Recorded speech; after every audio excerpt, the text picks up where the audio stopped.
Welcome back to Eastern Lifestyle. I am here with Assistant Director Morgan May of the Humane Society of Eastern Carolina, and she's got this sweet girl right here. Morgan, who's this? This pretty lady is Miss Ocracoke, and Ocracoke is actually very special to my heart as I do own her brother, actually. Oh my goodness! So Ocracoke is a part of our OBX litter that we pulled a while ago from Tyrell County. We pulled puppies, mom, and then 2 other adult dogs with them that came from a pretty bad situation. They were our OBX litter, so named after all different beaches and things in the Outer Banks. Ocracoke is just over 2 years old, so she's still young, adventurous, but out of that crazy puppiness.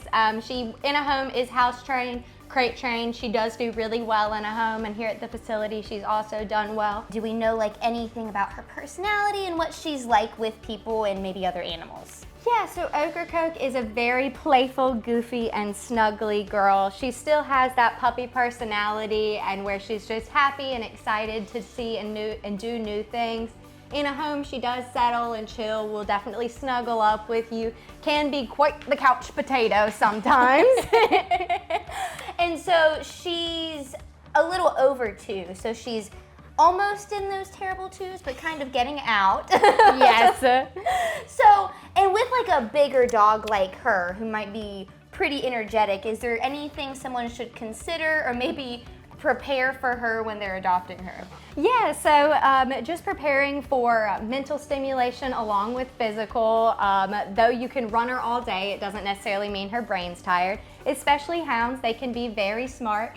So things like getting all the sniffs in works their brain and helps them get tired. She also is super smart, so working on little training tricks with her, she definitely enjoys that, and that'll work out her brain. So if someone were to adopt her like like soon, and they kind of have to take her little weight loss plan, like what would that be like to maintain, and you know, how would someone go about that? Yeah, so for Ocracoke, her weight loss journey is basically just a certain proportion of what she's eating, as we do believe she was eating a little bit more than what is recommended for her weight class in her previous home. So she's just getting on that, staying active, and she's doing super great so far, and limiting the treat intake so she's not having as many, but also when we work with her, using her food as treats so that she isn't getting all those caloric treats and things like that, but it's just part of her basic meals. What kind of home do you think Ocracoke would be good in?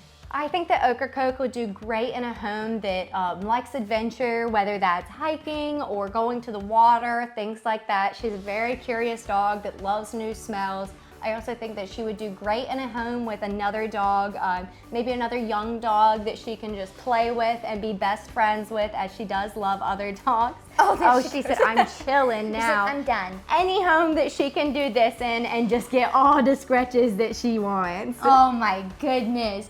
And I mean, since she's been owned before, she's altered, up to date on vaccines and all that? Yes, ma'am. Ocracoke is altered, microchipped, up to date on vaccines, dewormed, and more than ready for her forever home. Awesome. So where can people find out more about adopting Ocracoke? Yeah, if you're interested in meeting Ocracoke, you can come by our facility Thursday through Saturday, 1 to 4, fill out an adoption application, and if approved, meet her, or you're welcome to go ahead and fill one out online, and then we'll contact you about setting up an appointment. Awesome. Well, thank you, Morgan, for introducing us to Ocracoke today. Ocracoke, thank you so much for joining. You stay right there. You're doing amazing. And be sure to stay tuned on Eastern Lifestyle to meet more adoptable animals like Ocracoke here in Eastern North Carolina.